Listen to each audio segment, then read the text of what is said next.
Bonsoir les enfants. L'histoire de ce soir s'intitule « Les zombies et le vampire, la chorale de minuit ». Cette histoire est réservée aux plus grands, à partir de 6 ou 7 ans. Mais avant de débuter, j'aimerais vous demander d'activer votre petite cloche de notification et de mettre un petit pouce bleu à notre contenu s'il te plaît toujours. Ça soutiendra mon travail et me donnera beaucoup de courage pour continuer. Car pour moi, le plus important, c'est vous apporter du bonheur tous les soirs. Je vous remercie par avance et sans plus attendre, débute cette histoire. C'est parti.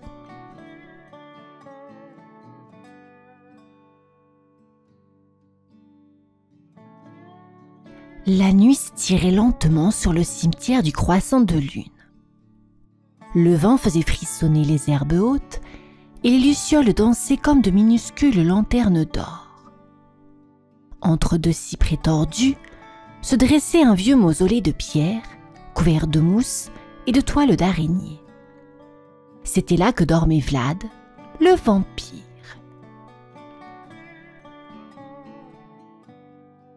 Vlad n'était pas un vampire ordinaire. Il ne buvait pas de sang, non. Il buvait du lait de minuit, tiède, avec une paille en forme de chauve-souris. Et surtout, il adorait dormir. Dormir longtemps, profondément, dans un cercueil moelleux tapissé de velours rouge.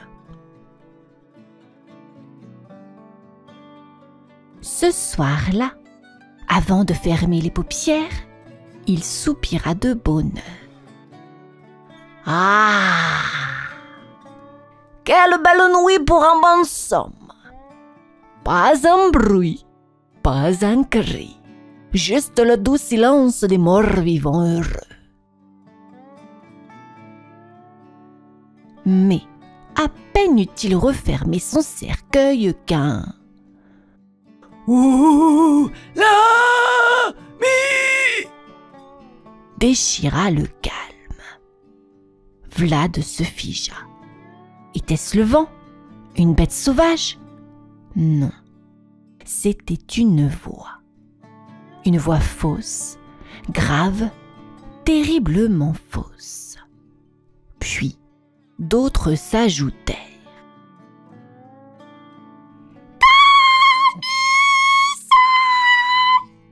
Cria un zombie d'un ton trop aigu. Mais non, Croquette, c'est un seul mido! Répondit une autre voix rocailleuse. Vlad écarta lentement le couvercle de son cercueil, les yeux cernés, les crocs serrés. Par les crocs de ma grand-mère!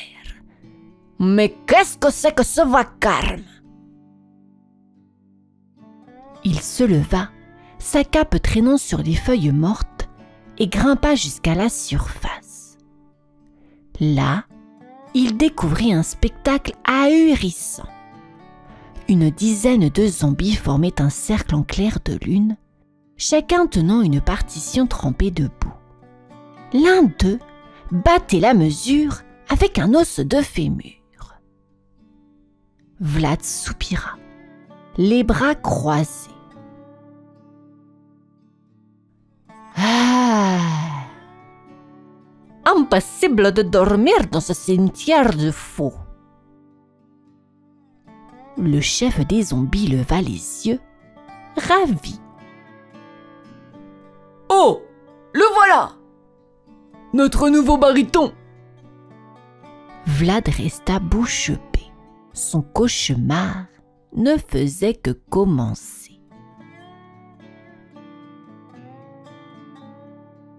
Sous la lumière pâle de la lune, Vlad fixait la scène, incrédule. Autour de lui, les zombies s'agitaient comme une troupe de théâtre en pleine panique. L'un éternuait des morceaux de poussière, un autre perdait sa main en tapant dans le rythme, et tous chantaient d'une voix aussi déterrée que leur allure. L'air sentait la terre humide et le vieux cuir. Des chauves-souris curieuses tournoyaient au-dessus de la chorale, effarouchées par les fausses notes qui résonnaient à travers le cimetière.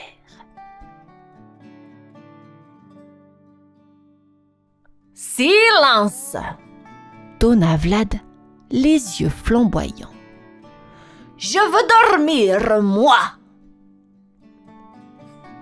Mais le chef de chœur, un grand zombie nommé Bozo, leva son bâton d'os et répondit d'un ton enthousiaste. Dormir? Quelle drôle d'idée! Nous, on chante pour se réveiller! Les autres acquiescèrent, secouant leur tête branlante. Vlad, excédé, plaqua une main sur son front. « Ah, vous ne comprenez pas. Je suis un vampire. La nuit, je dors. »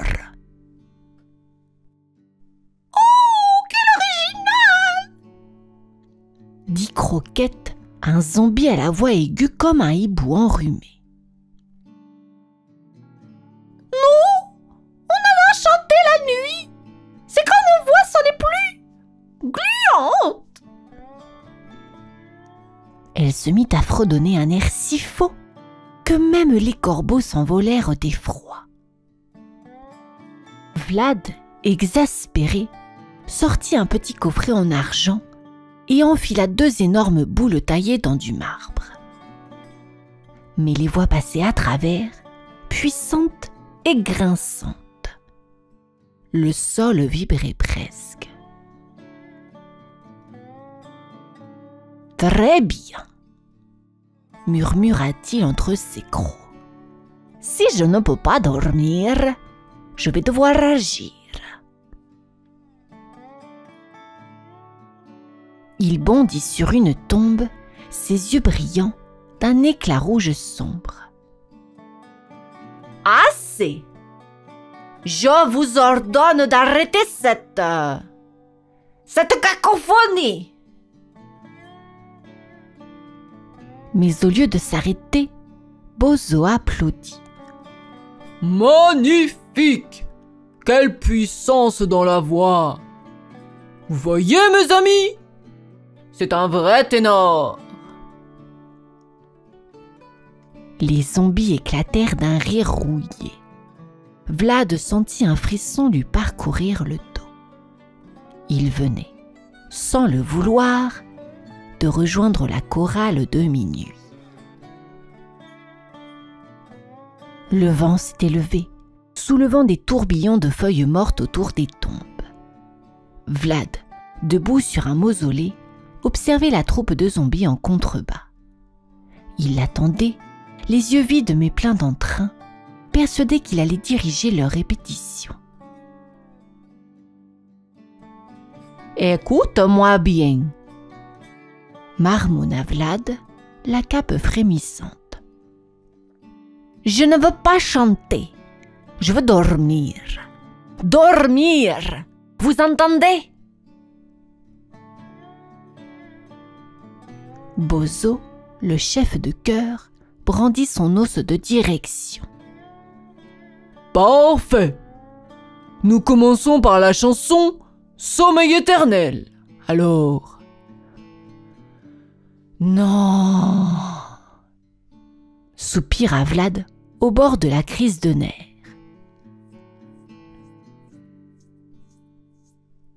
Mais déjà, les zombies entonnaient leur hymne d'une voix aussi rugueuse qu'un grincement de porte. Sommeil, ô sommeil, viens dans nos tombeaux. Vlad porta les mains à ses oreilles. Le son vibrait dans ses crocs.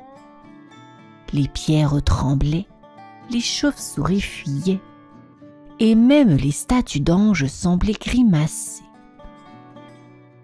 Il sauta au centre du cercle, les yeux flamboyants. « Silence ! Vous allez réveiller la moitié du quartier. Grumeau, un zombie à la tête qui tenait à peine, lui sourit avec admiration.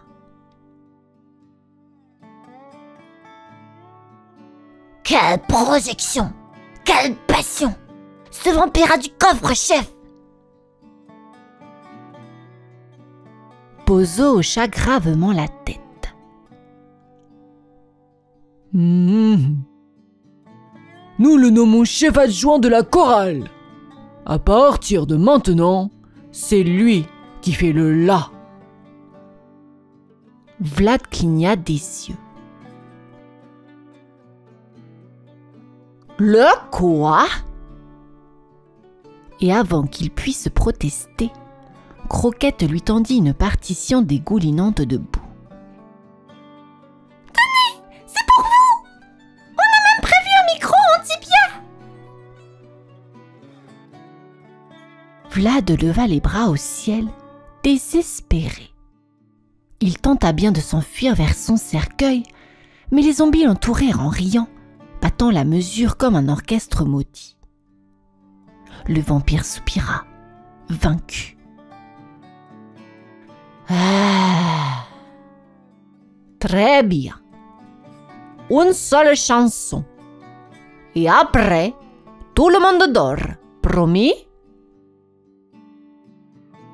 Promis!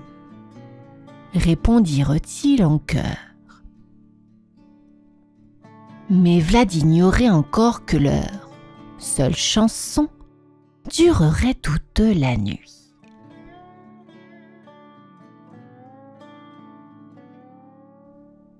La lune était haute, ronde et moelleuse comme une brioche sucrée, et le vacarme du cimetière s'élevait jusqu'aux nuages. Les voix des zombies faisaient trembler les vitraux, hurlaient contre les pierres, rebondissaient sur les toits. On aurait dit une armée de casseroles chantantes. Vlad, coincé au milieu du chœur, essayait de suivre tant bien que mal. Sa voix, grave et majestueuse, couvrait un instant la cacophonie, mais les fausses notes reprenaient aussitôt le dessus. Plus doucement, supplia-t-il. moins de grognements, plus de souffle. Mais Bozo frappait dans ses mains d'os. Encore! Encore! On sent l'émotion! Sous leurs pieds, les cercueils tremblaient. Et bientôt, tout le quartier s'éveilla. D'abord les fantômes du manoir voisin qui passèrent la tête à travers les murs. Par toutes mes chaînes, qu'est-ce que c'est que ce charivari? Grommela l'un d'eux. Puis, les squelettes du vieux musée qui sortirent en cliquetant. C'est pas une colle, c'est une catastrophe musicale. Enfin, la momie du musée d'à côté, enveloppée dans ses bandelettes, se traîna jusqu'à la barrière du cimetière. Est-ce qu'on pourrait faire moins de bruit? Gémit-elle. J'essaie de dormir depuis 3 siècles. Vlad leva les bras, exaspéré. Voilà! Merci, Madame la momie. Moi aussi, je veux dormir. Mais au lieu de s'arrêter, les zombies s'exclamèrent. Oh! Encore un public! Allez les amis, on leur fait le final! Et ils entonnèrent un gigantesque Oh! qui fit s'envoler tous les corbeaux du cimetière. Les fantômes se bouchèrent les oreilles, les squelettes essayèrent de fuir, Mais Bozo, lui, battait la mesure de plus en plus fort. Vlad sentit un vertige. La nuit était devenue une tempête de voix, un carnaval d'échos monstrueux. Mais au fond de lui, malgré la fatigue, il sentit un drôle de frisson. Comme si, dans tout ce chaos, une petite mélodie commençait à naître. Vlad n'en pouvait plus. Ses paupières étaient lourdes comme de pierres tombales et chaque note grinçante lui faisait vibrer les crocs. Autour de lui, les zombies chantaient à plein poumon, les fantômes ululaient, la momie battait la mesure avec ses bandelettes. C'était un désastre bruyant, mais étrangement joyeux. Vlad leva les bras, appelant au calme. « Assez !» hurla-t-il, sa voix résonnant comme un tonnerre doux. « Écoutez-moi, juste un instant. » Le silence retomba lentement. Les zombies, haletants, le regardèrent surpris. Même Bozo posa son os de direction. Vlad inspira profondément. Puis, d'une voix basse et profonde, il commença à chanter. Une chanson lente, douce, presque un murmure. Ferme les yeux, petit monstre, la nuit veille sur toi.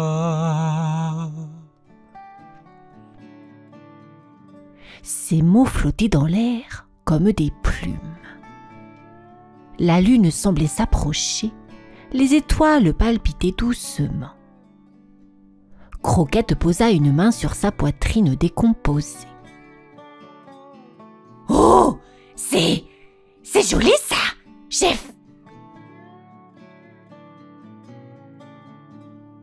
Grumeau essaya de suivre, maladroitement, sa voix tremblante mais sincère.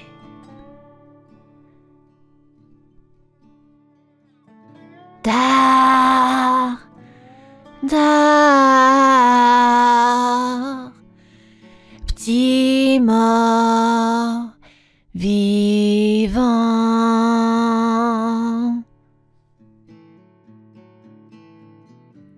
Un à un, les zombies s'unirent à lui. Leurs voix, d'abord rauques, devinrent plus tendres, plus justes. Les fantômes apaisés se mirent à fredonner dans les airs. Même la momie, attendrie, fit glisser ses bandelettes comme un tambour apaisant.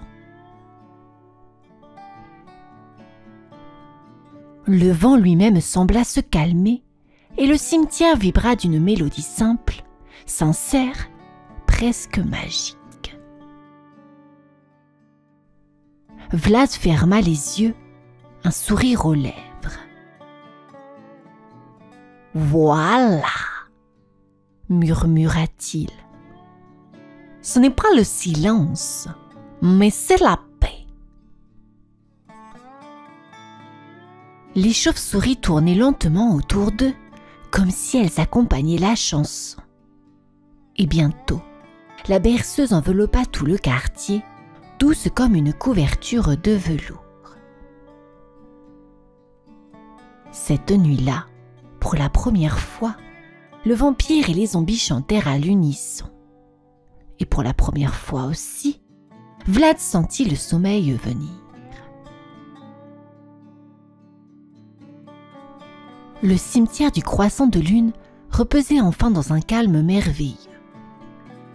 La brume s'était posée sur les pierres comme une couverture moelleuse, et la lune argentée veillait sur chaque tombeau. Plus un grognement, plus une fausse note, seulement un doux cœur endormi qui respirait en rythme. Les zombies, épuisés par leur concert improvisé, s'étaient affalés dans l'herbe. Bozo serrait toujours son bâton d'os contre lui, ronflant en do majeur. Croquette, la tête penchée sur une stèle, fredonnait encore dans son sommeil. Des morts vivants.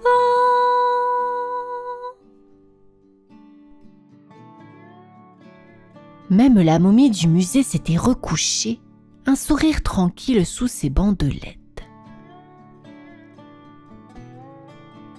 Au centre du cimetière, Vlad glissa doucement dans son cercueil. Le velours rouge l'enveloppa comme un cocon. Il s'étira longuement, laissant échapper un soupir de bonheur. Ah! Enfin un peu de silence et de musique dans les rêves, murmura-t-il. Il ferma les yeux, ses crocs dépassaient à peine de ses lèvres et un léger sourire y flottait encore. Tout autour de lui, les lucioles s'élevaient comme des notes de lumière. Au loin, un coq maladroit lança un « Cocorico » endormi. Vlad fronça le nez, à moitié éveillé. « Non, pas déjà le matin. Encore 5 siècles, s'il vous plaît. » Et il replongea aussitôt dans un sommeil profond, tandis que le vent fredonnait doucement leur chanson. Depuis cette nuit-là, raconte-t-on, chaque pleine lune, les zombies du croissant de lune se rassemblent à nouveau pour chanter. Mais plus de cris, plus de dissonances, seulement des berceuses. Et, au fond de sa crypte, Vlad sourit en dormant, heureux d'avoir transformé le vacarme en harmonie.